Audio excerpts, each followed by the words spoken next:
Hey everyone, and welcome. Today we are diving deep into a day that's famous all over the world for its bright green colors, its stories about luck, and some seriously big parties. Let's get into the real story and folklore of St. Patrick's Day. So let's just jump right in with the biggest question of all, right? Why on earth does March 17th turn into this huge sea of green every single year? Where did that whole tradition even come from? Well, at its core, St. Patrick's Day is just a really joyful occasion. It happens every year on March 17th, and it's all about celebrating Irish heritage. And probably the most obvious way people show that joy is by, you guessed it, wearing a ton of green. Okay, to really get what this holiday is all about, we've got to look at its most famous symbols. We're going to start with something that grows right out of the ground in Ireland, and then we'll get into a little bit of magic. First up, we have the shamrock. This little three-leafed plant is way more than just a decoration. It's actually a super powerful symbol of Ireland itself.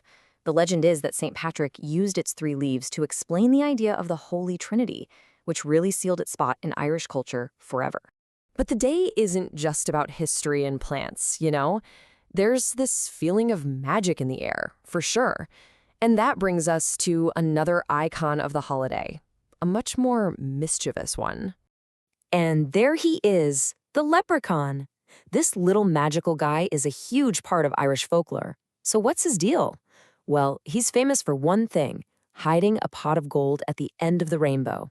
It's a classic story of treasure hunting and, well, a bit of trickery.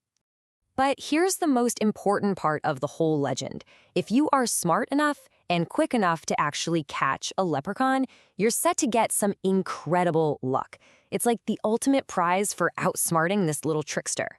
So we've talked about shamrocks and leprechauns, but what about the man the day is named after? St. Patrick.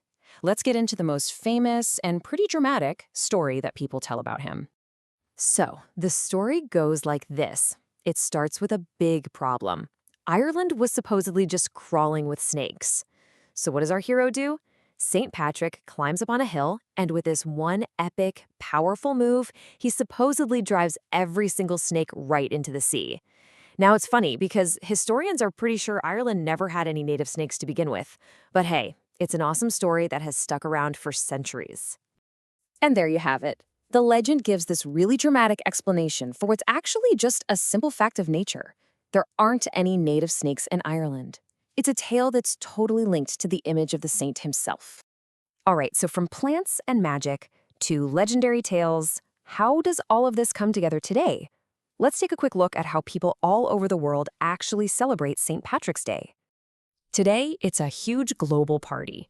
You've got cities putting on these massive parades, you can hear traditional Irish music everywhere, people are eating classic Irish food, and of course, the one thing tying it all together, everybody is wearing something green. And I'm not kidding, literally everything turns green. It's the one theme that connects all the celebrations, no matter where you are in the world. From people's clothes to their food, some cities even dye their rivers green. For one day, green is just the color of the world. So when you mix together the history, the folklore, and all the modern parties, it all boils down to one simple thing. It's just a really happy day. A day for celebrating Irish culture and maybe, just maybe, sharing a little bit of good luck. And that's our look at St. Patrick's Day. It kind of makes you think, doesn't it? Putting aside the shamrocks and all the folklore, what's that one thing that brings you a little bit of good luck? Thanks so much for joining me.